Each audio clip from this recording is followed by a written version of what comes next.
Before this video starts, make sure to like and subscribe, or else you will find someone hiding in your closet and share this about. Thank you guys for all the support. Story 1. This story didn't happen to me, it happened to my cousin, and yet it still freaks me out thinking about it. This story is all too true. My cousin Nikki was on Skype with his girlfriend Sam at around 1 in the morning on a Friday night.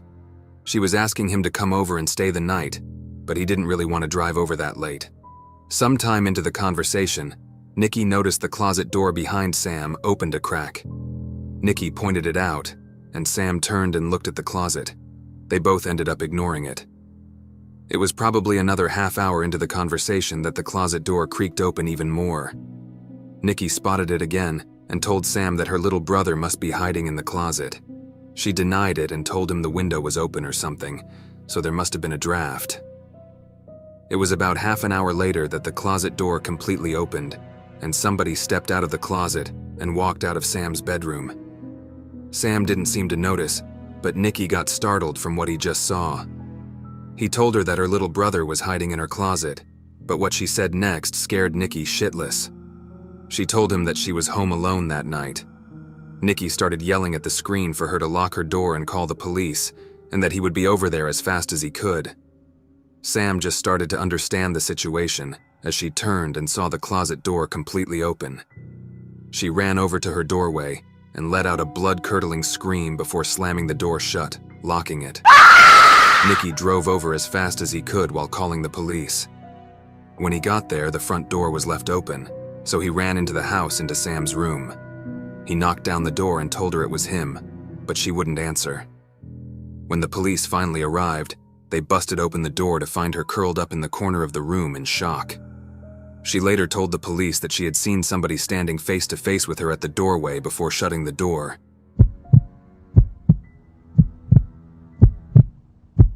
Story 2. It was the first time my family ever went camping together. I was 18 at the time.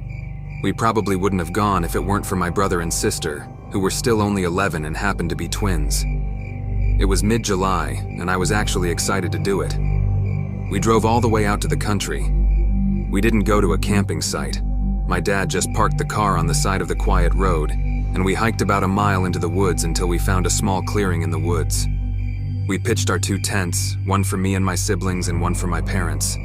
So come nighttime, I couldn't sleep at all.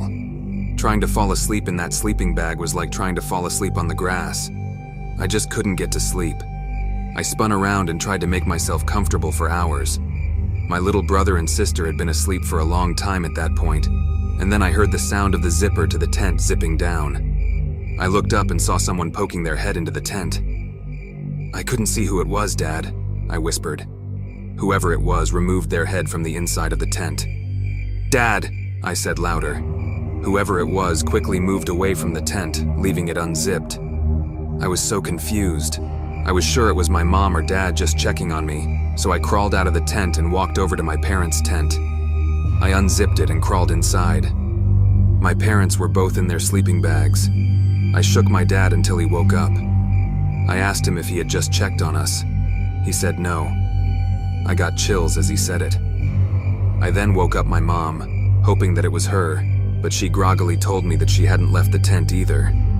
I got goosebumps all over as I came to the realization that somebody actually came up to our tent, opened up the zipper, and peered inside a stranger for all I know, some sort of psycho. I couldn't even really tell if my parents took me seriously or not, or maybe I just don't remember, but I do remember that I didn't get a minute of sleep that night.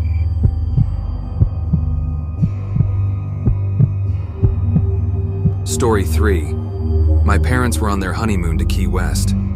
When they arrived at the hotel to check in, they were told that the room would be non-smoking. With my dad being a smoker, they requested a different room. They got the room switch and went to their room. As they got off the elevator, the smell of fresh paint was overwhelming. Down the hall, there was a painter with all necessary supplies laid out around him as he was painting the wall. As my parents walked past him, they casually greeted him, but the painter had absolutely no acknowledgement of their presence. Whatever.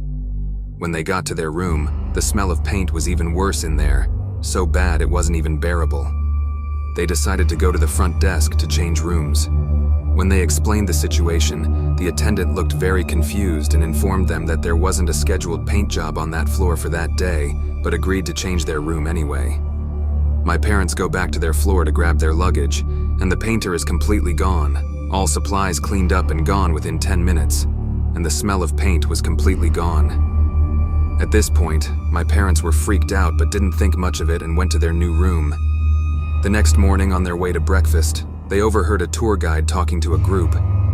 My parents tuned in when the guide mentioned the floor that they were originally supposed to stay on. Apparently, a long time ago, there was a painter on that floor painting and fell down the elevator shaft to his death. Now, my parents don't normally believe in the paranormal, but after an event like this that they had no explanation for, it freaked them out a good bit. Thank you guys for watching. Remember to subscribe, like, and follow my other socials down below, and send your true stories to my email down below.